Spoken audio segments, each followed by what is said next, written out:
position as being the #1 economy in the United States. Right, and I'm sure that'll happen. Do you have any questions, please? Mr. President, how is it possible that someone who tested positive for COVID-19 got so close to you? Well, I think probably that has to do with the fact that we all believe in tests. We have the best tests in the world, but they were tested, I believe they're tested on a weekly basis.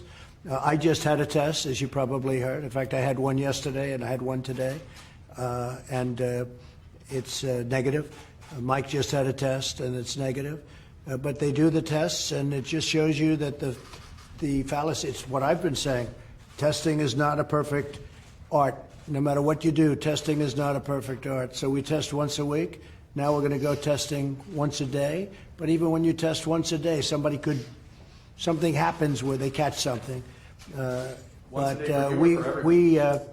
had very little personal contact with this gentleman. Know who he is, good person, but I've had very little contact. Mike has had very little contact with him. But Mike was tested and I was tested. We were both tested. Did it spook him? It can be scary. Yeah, it's a little bit strange, but it's one of those things. It's, as I said, I said yesterday, Governor, all people are warriors in this country. Right now, we're all warriors. You're warriors, we're warriors. You could be with somebody, everything's fine, and then something happens to that person, and all of a sudden, test positive. And we're all warriors together. I am, you are, we all are. It's what we were saying before. It shows that testing, and we have the best tests in the world. But what happens in between when you got tested and just a couple of days later? So in this case, there were a number of days missed, and it was a long weekend and things, and so you never know. But we both tested in a negative fashion, I guess you would call it.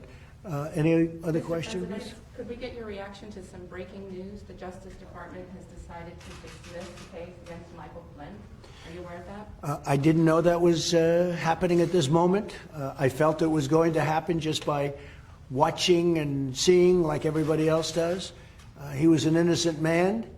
He is a great gentleman. He was targeted by the Obama administration, and he was targeted in order to try and take down a president. And what they've done is a disgrace, and I hope a big price is going to be paid. A big price should be paid. There's never been anything like this in the history of our country. What they did, what the Obama administration did, is unprecedented. It's never happened. Never happened. A thing like this has never happened before in the history of our country. And I hope a lot of people are going to pay a big price because they're dishonest, crooked people. They're scum, and I say it a lot. They're scum. They're human scum. This should never have happened in this country. A duly elected president. And they went after him by going after fine people. And those fine people said, no, I'm not going to lie. I can't lie. He's not the only one. There are many of them. And they all said, I can't lie. They could have said something like, oh, make up a lie. Trump loves somebody or something or some country. And they said, oh, you wouldn't have any problem. That's what they were trying to do. And it's a disgrace. The Obama administration, Justice Department, was a disgrace. And they got caught. They got caught. Very dishonest people. But much more than this. It's treason. It's treason. So I'm very happy for General Flynn. He was a great warrior, and he still is a great warrior. Now in my book, he's an even greater warrior. What happened to him should never happen again. And what happened to this presidency, to go through all of that and still do more than any president has ever done in the first 3 years, is pretty amazing when you think of it, with what we've done with regulations and tax cuts and Second Amendment and all of the things we've done. It's never happened. And until 2 months ago, we had the greatest economy in history. Unfortunately, we had to, like you did in Texas, we had to close it down. But for these people to have done that, I am very proud of General Flynn. I can tell you that right now. Who would you like to see pay a price for this? Oh, the people should pay a big price for what they've done to this country. They should pay a big price. And their partner, very complicit, is a thing called the media. The media is totally guilty. And all of those writers and so-called journalists, they're not journalists, they're thieves. All of those journalists that received a Pulitzer Prize, should be forced to give those Pulitzer Prizes back because they were all wrong. There was no, because if you saw today, more documents came out saying there was absolutely no collusion with Russia. Came out very loud and clear. And they wrote for years because they tried to do a number on the presidency.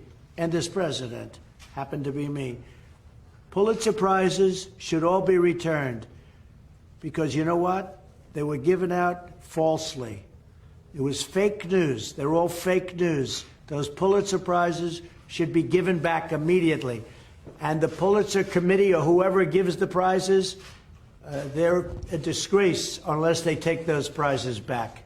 Because they got Pulitzer Prizes for what turned out to be false stories.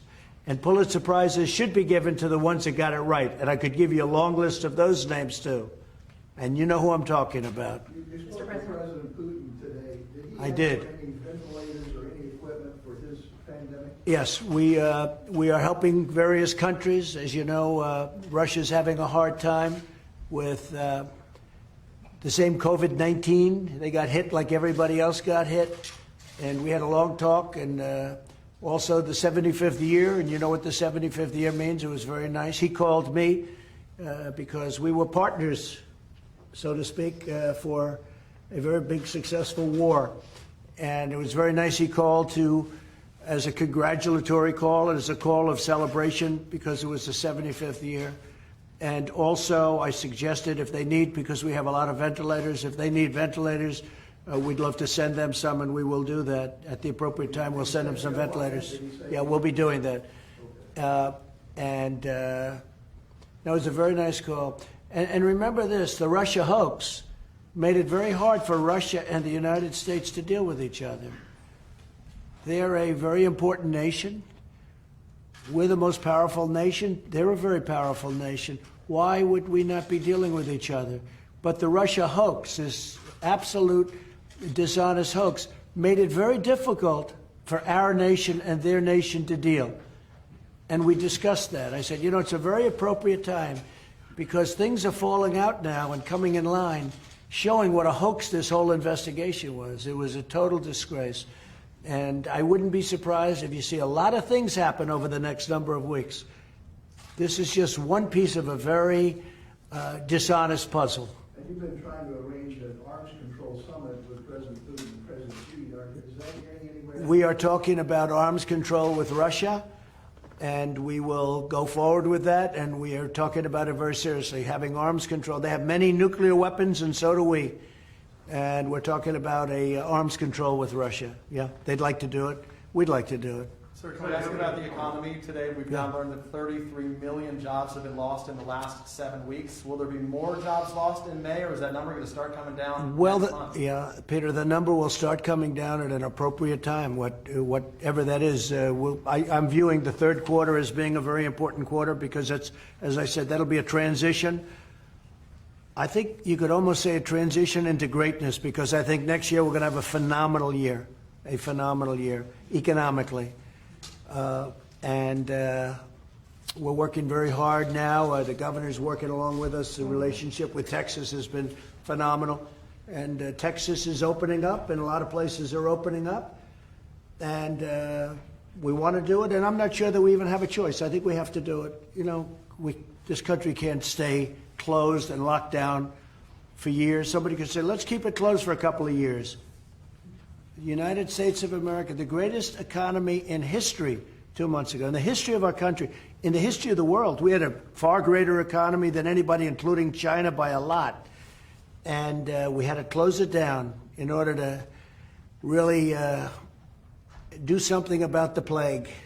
But we did something, and we did a lot. And we also, you know what, Governor, we learned a lot about it. We did. We know that you may have fires every once in a while in certain locations. Some little ones, maybe some big ones, but you know how to shut it down. That's you might exactly want right. to speak about that. Sure, I would. I was talking with Dr. Birx about that, and so what we've done, we've been able to contain the spread of the coronavirus in Texas, but at the same time, we created these surge forces that will go out to regions where there are flare-ups, and it's like putting out a fire. We have a surge force working in the Panhandle in Texas right now, up in Amarillo and just north of Amarillo because of an outbreak at a meatpacking plant. There's several other issues with other meatpacking plants in Texas. Basically, there's only 3 categories causing any type of outbreak. There are meatpacking plants, there are jails, and there are senior centers. And so we have task forces that focus on those 3 areas. If it weren't for those 3 categories, the people in Texas testing positive would be very minimal. And the governor and I have spoken about what he's doing with senior citizen centers is incredible. The time and effort and love that you're giving to senior citizens, they were just what has gone on throughout the country in some instances, as you know, senior citizens areas. And the governor's really made that a point, really almost before anybody I can think of. So, And because of that, we have one of the lowest death rates in the United States of America.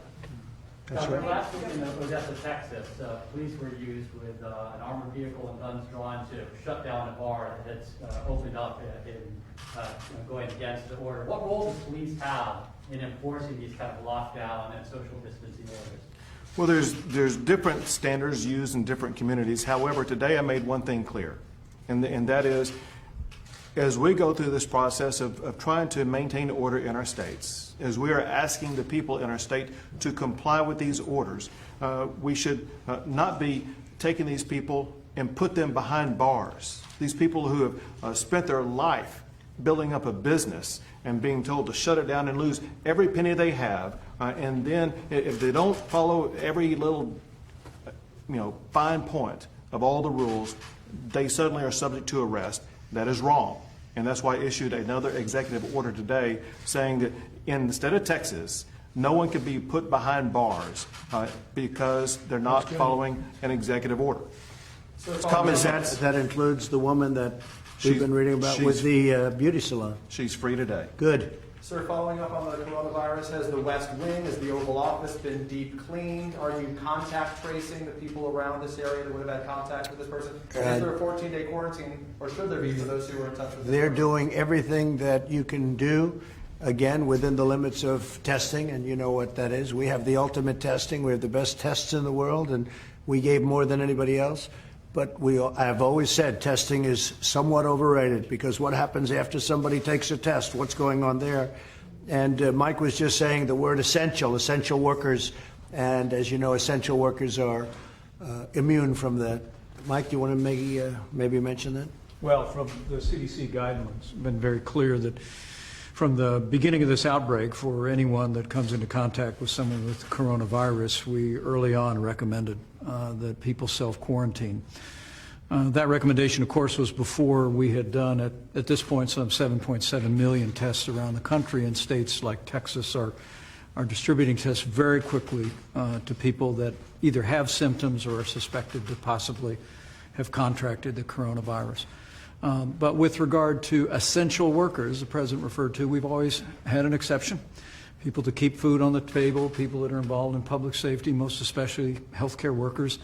We've asked them to continue to go to work by taking other countermeasures, including testing to ensure that they've not contracted the disease. And as the President indicated, the White House now is initiating an effort that the President and I not only will be tested every day, but I think everyone that comes into contact with the President will be tested every day. And so keeping the essential work here at the White House moving forward and our national response is the priority going forward. And the big thing is we've been tested. Every day, you said every day. Can I ask Dr. Burks a question about Texas? Yes, please. Dr. Burks, do you think that the Texas reopening plan is great? Are you thumbs up with them doing the 25% capacity for movie theaters and restaurants and the like? Yeah, no, we had a long discussion. We had a particular discussion, and I think many people know I don't understand the nail salon piece because I've never had my nails done. So I couldn't understand. It's true. So I didn't really understand it. So we talked about, not having them in the first opening wave because you can't really physical distance. And we had that discussion, and he agreed, and we've moved forward together. And I think it's those kind of dialogues. And I think what's really been impressive to me by the governors is how much they know about epidemiology. So they will never be confused in another pandemic ever again, because he came with all of his data about what county had what That was a prison. And believe me, I had all my data with me. And he was able to answer every county and what the issue was. And I think when you look at Houston, when you look at Dallas, and you see the ability to really contain and mitigate those epidemics, but at the same time contain epidemics, and not allow them to spread in the community. This is what we've been asking governors to do with the tests and using focus testing to really find asymptomatic cases and protect the vulnerable. And the ability to go into prison, to go into meatpacking plants, and go into the senior care centers and proactively test is really quite extraordinary. And I think we still remain concerned about asymptomatic spread, and we think that the progress that they're making on testing in a focused way to protect others is really a way that we can move forward together to protect everyone in the community. So Texas is a role model for other states? Or Every state is different, so I don't want to get in a comparison with the governors, because I've talked to some incredible governors who are all doing quite a good job. That's true. Dr. Burks, to follow up, or perhaps, Mr. President, 20 states by the account of multiple organizations right now that haven't met the guidelines that you set here, have either partially or completely reopened. What do you say to those states that haven't met the guidelines that are already starting that process now? We've looked at all of them. We've spoken to many of the governors, most of the governors. As you know, we give leeway to the governors, and these are governors that have done a good job in, I think, all cases. I have some that I don't think are doing a particularly good job, but for the most part they have, and these governors have, and we give them the leeway. They have to do what they're doing, like Governor Abbott. When you look at the job he's done in Texas, I rely on his judgment. And you have parts of Texas, vast parts of Texas, where there's no problem whatsoever. I mean, there's like literally nothing. And it would be a shame to keep that closed. I mean, Half of our counties either have no cases or 5 or fewer cases. Yeah, it's, the governors have great power as to that given by us. We want them to do that. We rely on them. We trust them. And hopefully they're making the right decisions. Can I ask about Georgia right now? There's been some dramatic video of an unarmed black Georgia man who was shot by police while on a jog. There's been a lot of protests about this. Have you seen the video and your reaction to that situation? So I'm getting a full report on it this evening. My heart goes out to the parents and to the loved ones of the young gentleman. It's a very sad thing, but I will be given a full report this evening. Haven't seen the video yet, to be clear. No, I haven't. Mr. President, there was a report about Saudi Arabia that the U.S. is considering removing anti-missile Patriot missile systems from Saudi Arabia. Can you confirm, is that true? Well, I don't want to talk about it, but we're doing some things. We're making a lot of moves in the Middle East and elsewhere. We're doing a lot of things all over the world militarily. We've been taken advantage of all over the world, our military, and in the sense that and this has nothing to do with Saudi Arabia, this has to do with other countries, frankly, much more. We have the most powerful military in the world. We've spent $1.5 trillion since I've been here, more than that, $1.5 trillion on a military that we now have the strongest military we've ever had. We have the best equipment, the best missiles, planes, the best of everything. We're authorizing and just authorized ships, new ships being built. They're all being built in the United States. And their beauties is we have the best submarines in the world by far, and we have submarines being built. And we go around and protect other countries, and other countries don't respect us like they should. In some cases, they don't even like us. And those days are over. Those days are over. So things are moving. And I'm not putting Saudi on that thing, but we are doing certain things that will be positive for us, and I think very positive for them too. Saudi Arabia is a very wealthy country, and they've agreed to help defray some of the costs, which nobody else would ever ask for, of course. You probably have to have a good business person in charge of a country. I don't want to sound overly anything. I just want to tell you that very wealthy countries we were protecting for nothing, or very little. South Korea has agreed to pay substantial money to us, which we appreciate very much. And we ask countries to help us. We're spending $1.5 trillion. We're spending all of this money. It costs us a lot of money. Our military budget's 3 times more and even 4 times more than the second largest spender of money. All right? It's more than that. 4 times more plus. And if we're going to defend countries, they should also respect us by making a contribution. For maybe Saudi Arabia to pay I negotiate with everything, and frankly, this country was taken advantage of by friend and foe, but not any longer. What about pulling U.S. troops out of the Sinai? I've seen reports about that. Yeah, I don't want to talk about that yet. But we have pulled a lot of troops out of different places. You know, we were guarding the border between Turkey and Syria and for years, and we had thousands of people there. And I said, wait a minute, let me ask you this. Turkey, Syria, two big countries, they know how to guard their border. They've been fighting with each other for years. Why do we have thousands of soldiers? Ultimately, we got it down to 57 soldiers, and then 27 soldiers. And then they were getting a little hostile toward each other. I said, get my 27 soldiers out. And that was about a year ago. And I took a lot of heat. People said, oh, that's terrible. I said, no, it's not terrible. Nothing's happened on the border. They've been fighting each other for 1,000 years under different names, probably a lot longer than 1,000 years. I said, I don't want my troops there. So we're essentially out of Syria, other than we kept the oil. We kept the oil. Of course, that was better 2 months ago than it is now. You know, keeping the oil today is not as good as it would have been 2 months ago. 2 months ago was a wise thing. Today it's like... Give it a year. Today, I think so.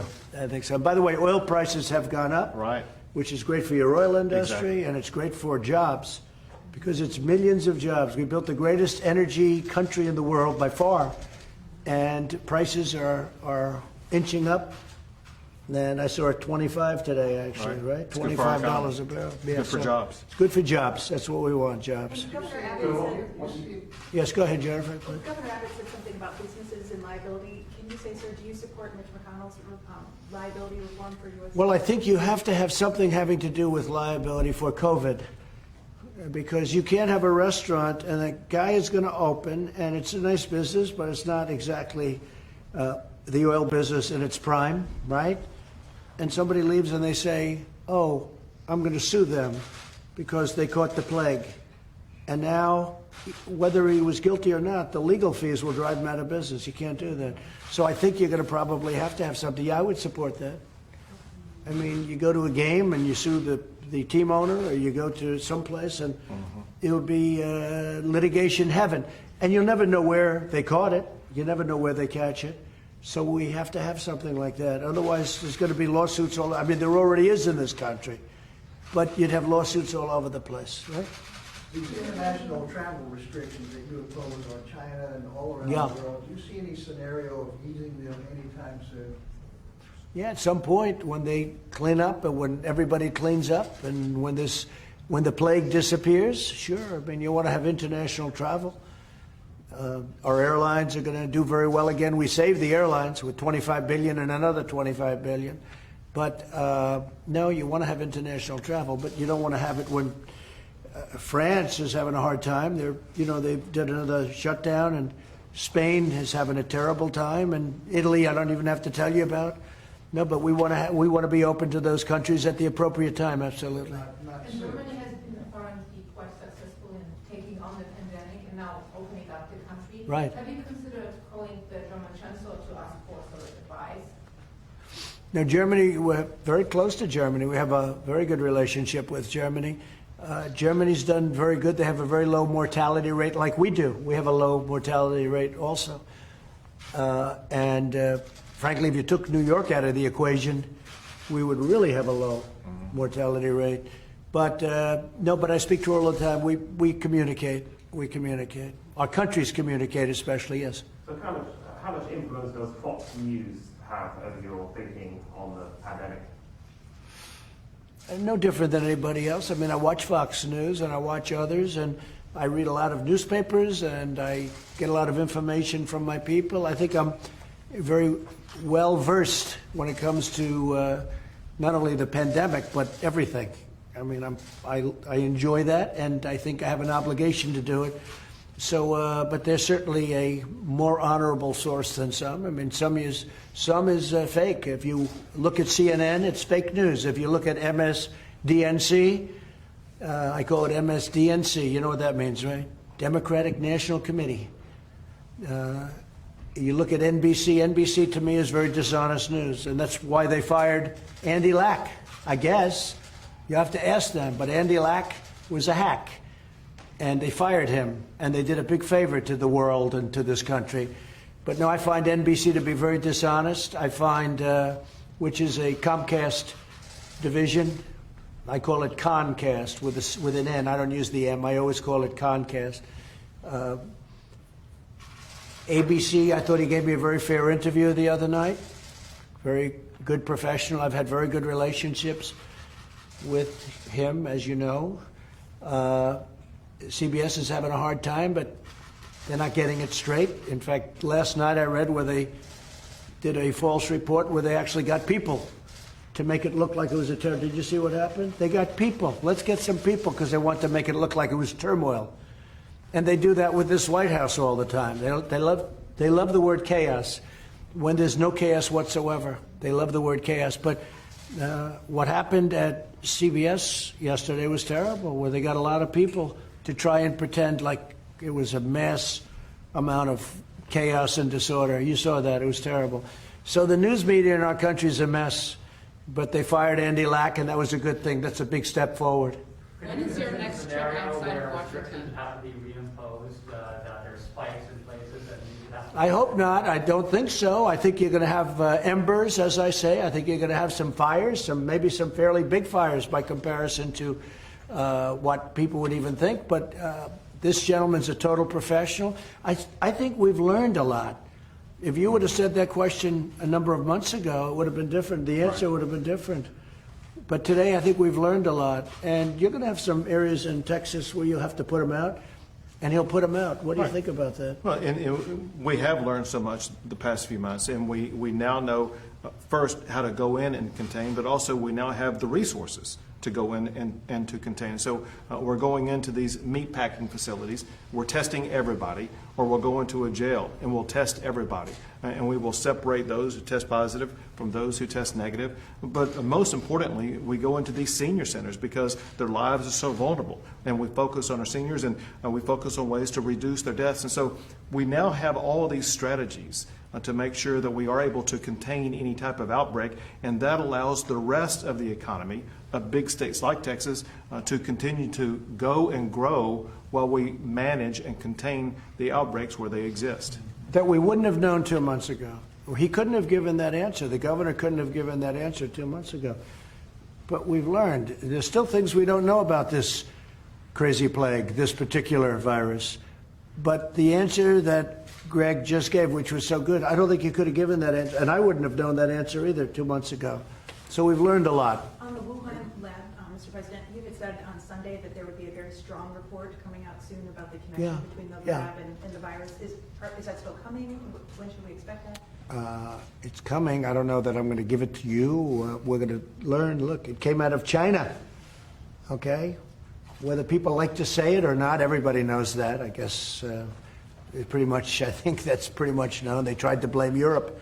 They were saying it came out of Europe. It came out of China. Went to Europe, went here, went to 184 countries, probably more than that now.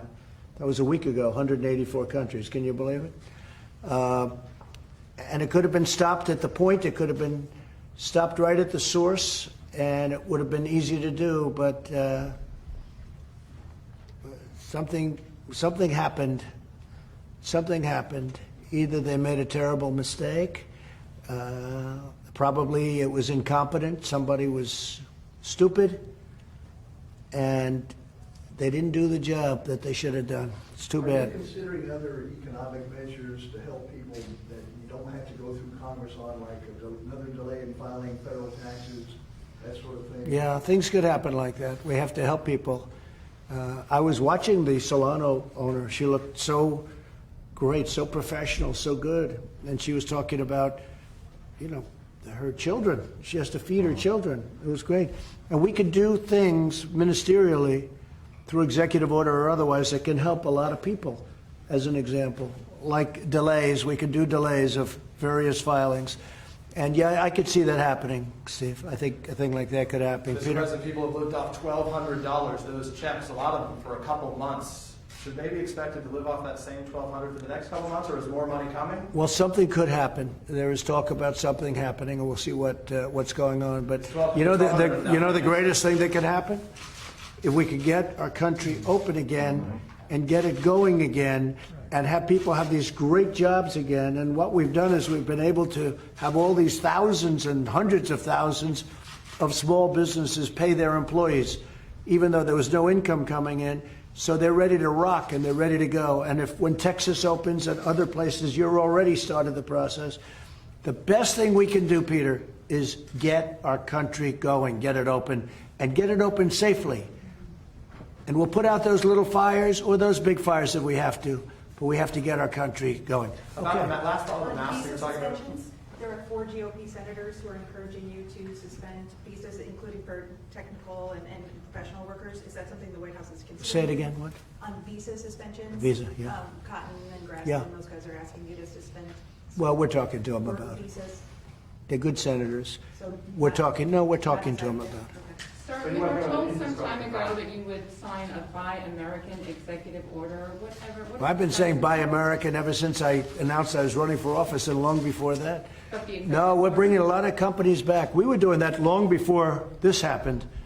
You know, Japan is having big plants built here. We have many Japanese plants coming where they're building their cars in the United States. I said, you have to do it.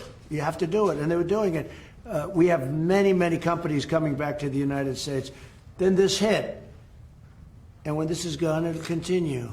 But maybe it'll continue even more so because we've learned a lot. You know, we've learned more than just about this particular invisible enemy. We've learned a lot. We've learned a lot about the economics and the importance of making things in our country like we used to. You know, we used to make things here.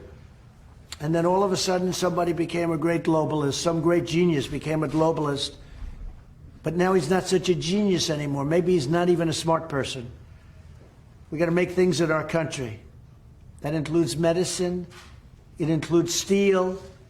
You know, our steel companies, we had it very good. We made it very difficult for steel dumping, and some of the companies were doing very well. Now, of course, we got that waylaid a little bit, but we'll always help our steel companies. But we have to make our product in this country. And I've been saying that for a long time. Globalists have cost us a lot of money. Sir, should And a lot of security. Sir, should valets be wearing masks? Yeah. Which valets are you talking about? Well, valets are all over the place. I mean the valet, sorry. Yeah. Your personal And they valet. are, and they do. They are, and they do. Oh, they do wear masks? Yeah. Your personal valet was Yeah, wearing a they mask do. in your Yeah. interaction with him? They do. They wear masks. Yeah. A And lot of people in the White House wear masks. And frankly, a lot of people want to wear masks until this thing goes away. But we have a lot of people in the White House, I see it all the time, where they're wearing masks. And just a little while ago, they were wearing a mask. There's one of them, you were wearing a mask a little while ago. And but I noticed a lot of the reporters aren't wearing masks. Thank you very much, everybody. Thank you very Your much. wife and son, they're safe. Thank you, Press. Thank you very much, Press. Say it. Are you going to reach out to General Flynn? I will, yeah. I think it's, at the appropriate time, I think he's a hero. It's a scam. It was a scam and a hoax. I think he's a hero, the general. Thank you. Your wife and daughter, excuse me, your Good wife shape. and son are in good shape? They're in good shape. They've been Yep. tested and they're both... They're in great shape. Thank you, sir. Governor, is it going to be tested for football? Thank you very much. Hope so. Thank you, Mr. President. The key question there, are Texas and Can you let me get that level here?